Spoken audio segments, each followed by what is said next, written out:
And back now to our top story. President Trump scheduled to meet with his national security team this afternoon after the U.S. carried out strikes on 3 key Iranian nuclear facilities. You're looking at some satellite images behind me showing the damage at the sites. It's just unclear if they were able to neutralize the country's nuclear efforts. The strikes were at Fordow, Natanz, and Isfahan. Pentagon officials say the sites sustained, quote, extremely severe damage and destruction, end quote. But Iran is disputing the extent of the damage, saying it had moved critical material before those strikes took place. For more on the situation, let's bring in Nahid Siamdoust. She is an assistant professor of Middle Eastern and Media Studies at the University of Texas at Austin. Thanks for being with us. Apologies if I mispronounced your name at all, but we really do want to get, please correct me if I got that wrong. You got it. Thank you very much for having me. Wonderful. We're having a difficult time getting reaction from people inside Iran. From what you can tell, what is the sentiment among people there from what's just happened over the weekend? Well, they're really scared. Internet and phone lines were down for quite a while, but yesterday I was able to get in touch with family. Many of them have left town. Many of them, have elderly or children. They can't really leave town. They don't have a place to go to. And so many of them have remained in Tehran, where bombing is happening all over the place. And we don't really get the extent of it on Western media or from any media, to be honest, because communications are down. But, Israel has been striking all kinds of civilian targets, hospitals, media centers. And so people are truly very scared and trying to just stay safe.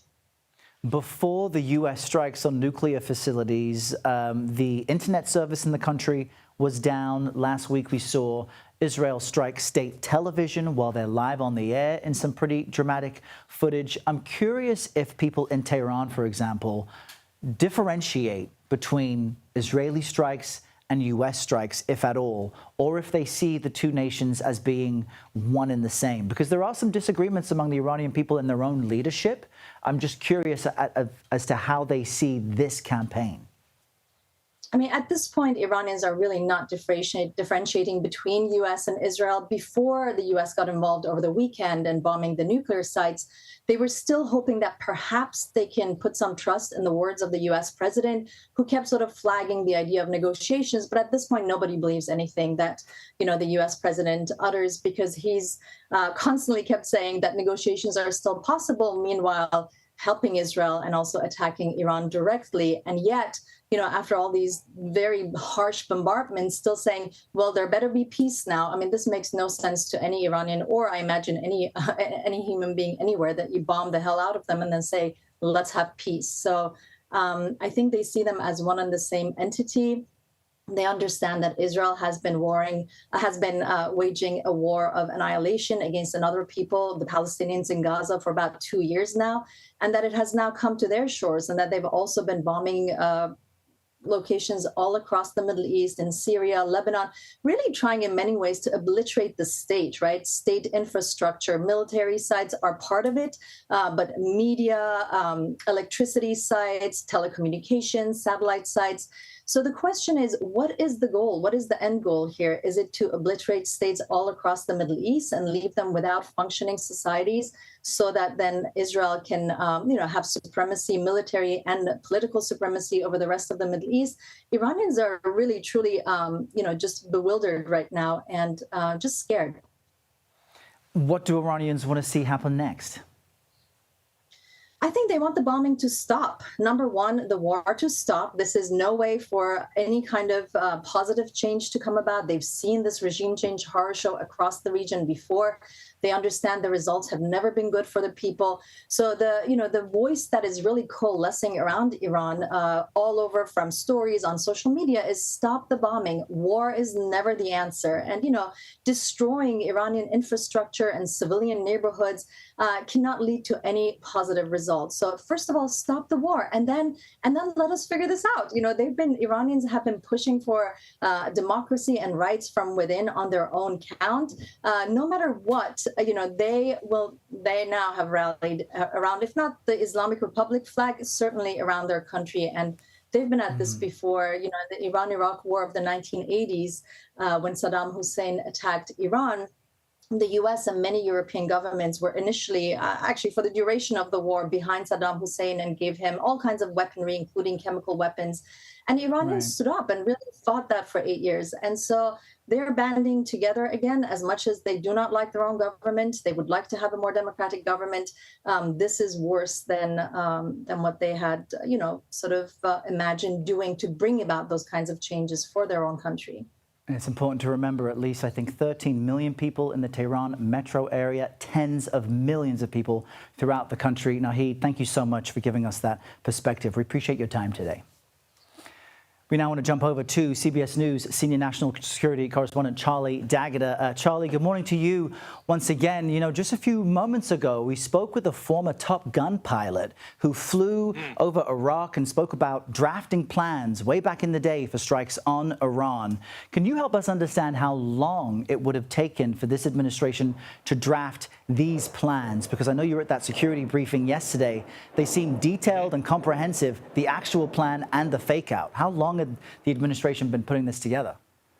Yeah, Errol, I watched some of that fascinating interview moments ago, and we know that this has been a plan that has been in place literally for years, according to officials that I've spoken to, because it's no secret, first of all, where these targets were located. It was no secret the capabilities of, in this case, the B-2 stealth bomber, in order to deliver that. We have had advancements, or the United States military has had advancements in that kind of firepower and its reach in that B-2 getting where it needs to get to, multiple refueling, and then marrying it up with the F-22, which is a stealth fighter, and the F-35, which is stealth E, in order to bring deliver those bombers to their targets while being safeguarded by those fighters.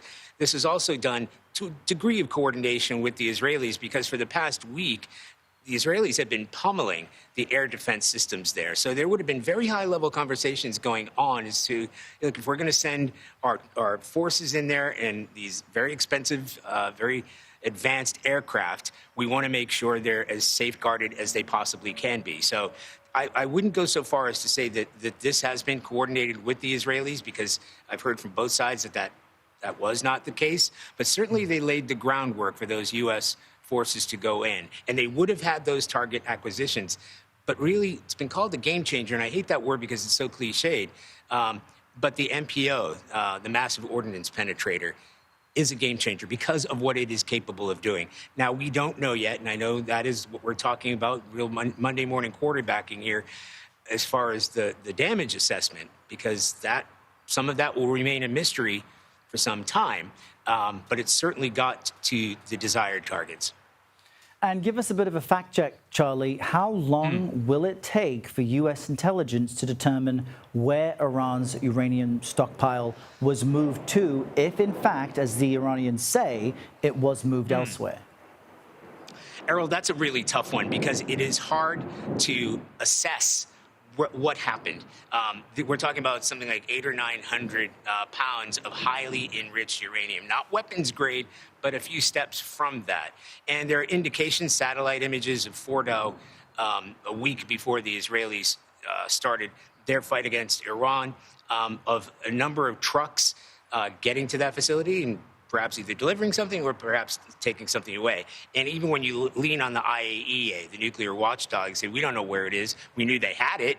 We don't know where it was being stored. There was a suggestion it was in Isfahan, which didn't get those bunker-busting bombs, but it came under a sustained Tomahawk missile attack. 24 Tomahawk cruise missiles were sent into that facility, and that's where it was thought to be. As J.D. Vance, Vice President J.D. Vance has pointed out, but we may not know where the nuclear material is, but they've taken away the process, the centrifuges, the other enriching processes, because of the fact that they hit the areas like Fordow, which would have taken that high-grade uranium to weapons-grade uranium. Yeah, at the very least, this has slowed down Iran's nuclear development of a program significantly. Charlie D'Agata at the Pentagon with the latest on all of that. Charlie, thank you.